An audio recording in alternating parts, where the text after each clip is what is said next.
जय हिंद साथियों, एजुकेशन 95 के यूट्यूब चैनल में आपका एक बार पुनः स्वागत है।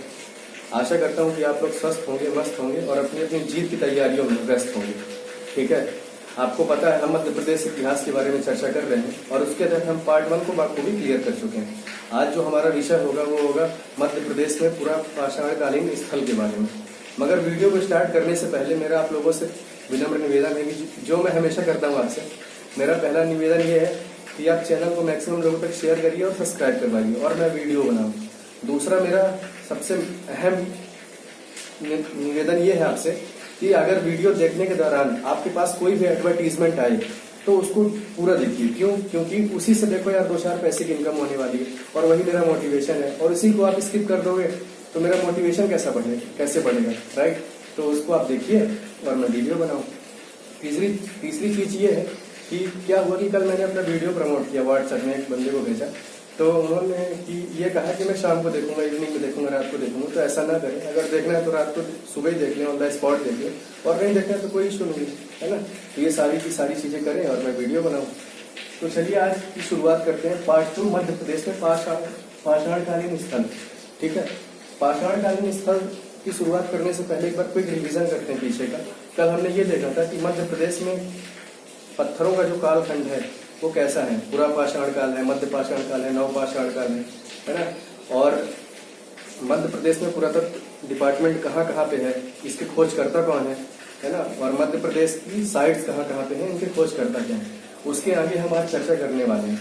तो मध्य प्रदेश में पाषाणकालीन स्थल के बारे में अगर चर्चा करें तो पहला क्वेश्चन तो आपसे ये पूछा जाएगा कि भारतीय उपमहाद्वीप में कहा मेरे दोस्त, भारतीय उपमहाद्वीप में सबसे पहले मानव का साक्ष्य कहाँ मिला है। तो उनको बताना क्या आप कि सबसे पहले भारतीय उपमहाद्वीप में मानव का साक्ष्य मिला है नर्मदा घाटी क्षेत्र में। कहा मेरे दोस्त? नर्मदा घाटी क्षेत्र में।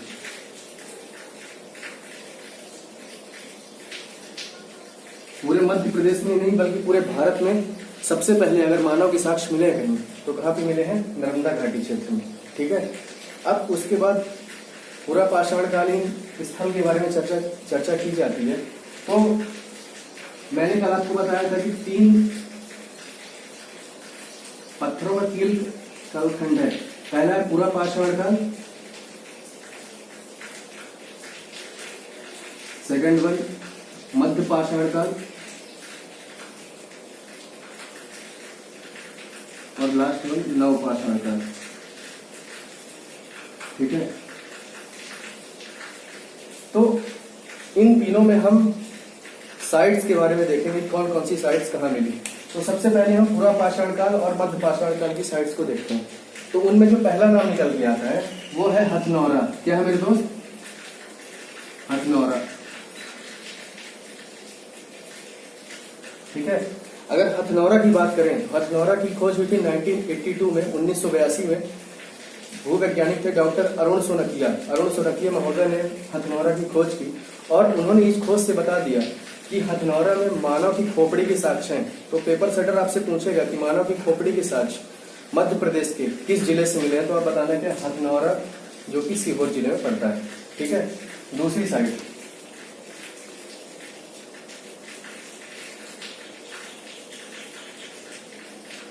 भीमबेटका।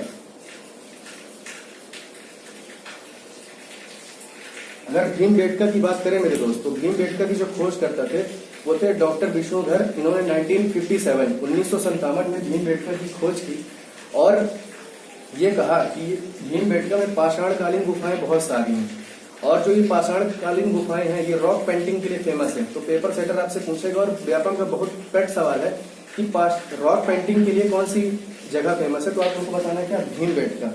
और ये भी पूछा जा सकता है कि भीमबेटका की खोज करता कौन थे, तो उनको बताना डॉक्टर विष्णुधर, जो कि 1957 में इन्होंने इसकी खोज की थी। और वर्ष 2003 में इस भीमबेटका को यूनेस्को ने अपनी विश्व विरासत की सूची में शामिल कर दिया, वर्ष 2003 में। ठीक है, तो ये बात भी क्लियर हो गई। तीसरी चीज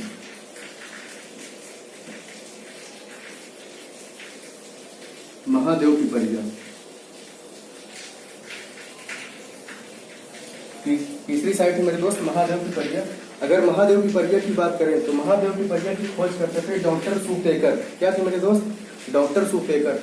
और इन्होंने 860 औजारों की खोज की। कितनी? 860 औजारों की। ठीक है। जो चौथी साइट है मेरे दोस्त वो है आदमगढ़। आदमगढ़, अगर आदमगढ़ की बात की जाए तो आदमगढ़ मध्य प्रदेश के होशंगाबाद जिले में पड़ता है। और सबसे पहले अगर कहीं पशुपालन के साक्ष्य मिले हैं तो कौन सी जगह है? आदमगढ़।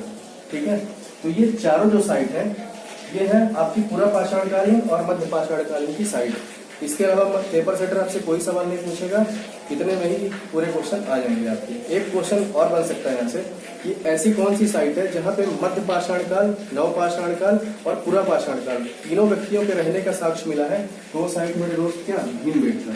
ठीक है, तो ये बात क्लियर हो गई होगी। ये दोनों साइट तो क्लियर हो गई। अब एक लास्ट साइट नव पाषाणकाल।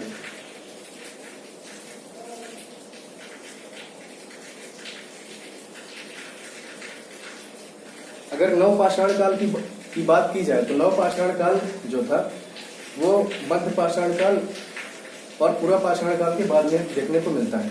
तो नव पाषाण काल जो था, नव पाषाण काल की साइट्स जो है वो लगभग 3 से 4 है।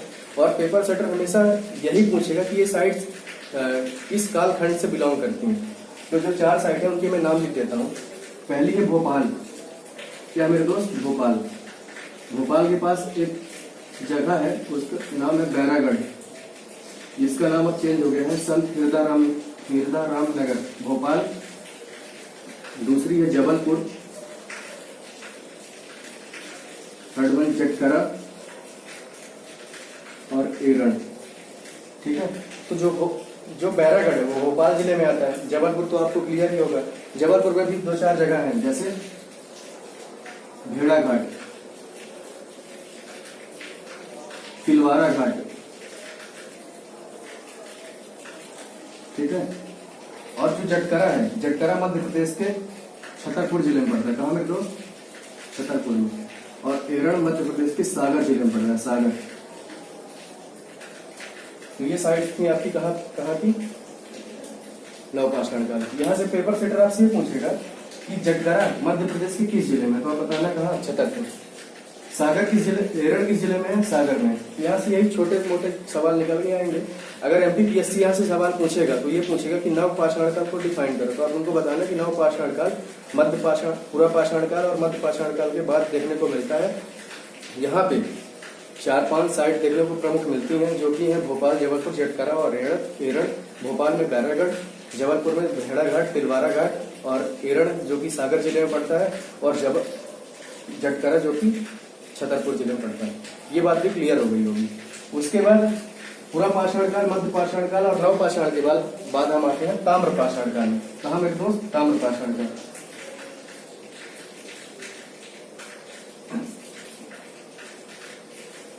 ताम्र पाषाण काल। अब जैसे ही ताम्र पाषाण काल की शुरुआत हुई तो ताम्र पाषाण काल की शुरुआत के साथ व्यक्ति क्या किया कि पत्थरों के साथ साथ कुछ तांबे की चीजें भी प्रयोग करने लगा, इसलिए इसको क्या कहा गया? ताम्र पाषाण काल। व्यक्तियों ने पत्थरों के साथ साथ तांबे का प्रयोग करना भी सीख लिया, तांबे के औजार, तांबे के बर्तन का प्रयोग सीखा, इसलिए इसको कहा गया क्या? ताम्र पाषाण काल। अगर ताम्र पाषाण काल की साइट्स की बात करें तो ताम्र पाषाण काल में पहली साइट निकल के आती है कायथा। क्या निकल के आती है मेरे दोस्त? कायथा। और अगर कायथा की बात करें तो यहाँ से 3-4 पॉइंट्स हैं, इनको आप याद करना और कॉपी में नोट डाउन करना। कायथा जो है, कायथा सबसे पहले तो ये याद रखना कि कायथा मध्य प्रदेश के उज्जैन जिले में पड़ता है। कहाँ है? उज्जैन जिले में। दूसरा पॉइंट ये क्या है? ताम्र पाषाण कालीन स्थल है। और तीसरी चीज जो कायथा है वो उज्जैन में काली सिंध नदी के किनारे है। कहाँ मेरे दोस्त? काली सिंध नदी के किनारे। तो अगर एमपीपीएससी पूछेगा कि कायथा को डिफाइन करिए 3 मार्क्स में, तो आप तो इजिली डिफाइन कर देना कि कायथा कहाँ है, और ये ताम्र पाषाण कालीन स्थल है, उज्जैन जिले में है और काली सिंध नदी के किनारे है। और अगर वनडे एग्जाम में सवाल आएगा तो ये पूछेगा कि जो कायथा है किस नदी के किनारे, तो आप बताना कहाँ? काली सिंध नदी के किनारे। किस जिले में है? उज्जैन जिले में है। तीसरा क्वेश्चन यहाँ से ये निकल के आएगा कि जो कायथा है वो कौन सा स्थल है, तो आप बताना क्या? ताम्र पाषाण कालीन स्थल है। और सबसे इंपॉर्टेंट चीज, यहाँ पे भगवान मिहिर, वराह मिहिर जी जो थे, उनकी जन्मभूमि भी क्या है? कायथा है। तो इसको भी याद रखना, ठीक है। दूसरी साइड ताम्र पाषाण काल, नागदा। ताम्र पाषाण कालीन स्थल की दूसरी साइड है नागदा। और नागदा की अगर बात करें तो नागदा भी मध्य प्रदेश के उज्जैन जिले में पड़ता है। कहाँ मेरे दोस्त? उज्जैन जिले में। ये भी ताम्रपाषाण कालीन स्थल है। और तीसरा पॉइंट इसका ये है, ये किस नदी के किनारे है मेरे दोस्त? ये आपका चंबल नदी के किनारे।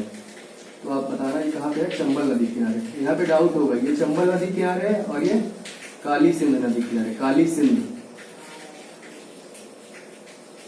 ठीक है, ये दो साइड्स में ताम्रपाषाण काल। तीसरी साइड का नाम है आपका डांगवाला। क्या नाम है मेरे दोस्त?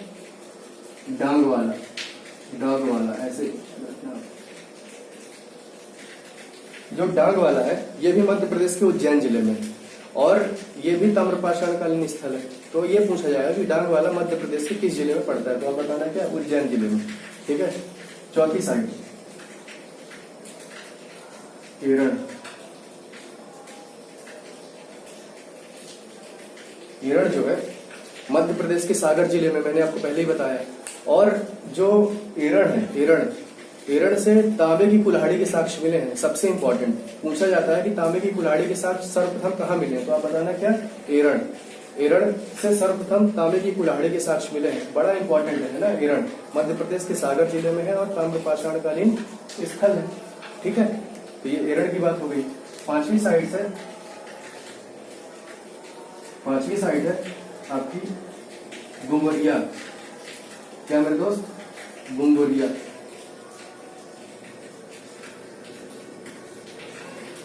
गुमरिया, जो गुमरिया पड़ता है, गुमरिया मध्य प्रदेश के बालाघाट जिले में पड़ता है। कहाँ मेरे दोस्त? बालाघाट जिले में। मध्य प्रदेश के बालाघाट जिले में गुमरिया पड़ता है। ताम्रपाषाण कालीन स्थल है और यहाँ से तांबे की बहुत बड़ी मात्रा में आपको बर्तन मिले हैं। तो पेपर सेटर आपसे पूछेगा गुमरिया कहाँ है, वनडे एग्जाम तो ये पूछेंगे भाई साहब गुमरिया कहाँ है, तांबे के बर्तन कहाँ है। मगर MBBSC आपसे ये पूछेगा कि गुमरिया को डिफाइन करिए 3 मार्क्स में। तो आप उनको बताना ताम्रपाषाण कालीन स्थल है, मध्य प्रदेश के बालाघाट जिले में ये पड़ता है और यहाँ से तांबे के बर्तन बहुत बड़ी मात्रा में मिले। ठीक है, ये हो गई पांचवी साइड। जो छठवीं साइड है यहाँ की, वो है आपकी क्या? खेड़ी नुमा। क्या मेरे दोस्त? खेड़ी नुमा। जो खेड़ी नुमा है, खेड़ी नुमा ये भी एक ताम्रपाषाण कालीन स्थल है। इसका पहला पॉइंट। दूसरी चीज इसमें ये याद रखेंगे आप कि जो खेड़ी नुमा है मध्य प्रदेश के होशंगाबाद जिले में। कहा मेरे दोस्त? होशंगाबाद जिले में। और तीसरी बात यह है कि यहाँ पे लगभग पशुपालन के भी साक्ष्य मिले थोड़े बहुत, है ना, खेतियों के भी साक्ष्य मिले हैं खेड़ीनुमा से। तो ये छोटे मोटे पॉइंट हैं, इनको आप याद रखिएगा। और जो इसकी 7वीं साइड है वो है मंदसौर। क्या मेरे दोस्त?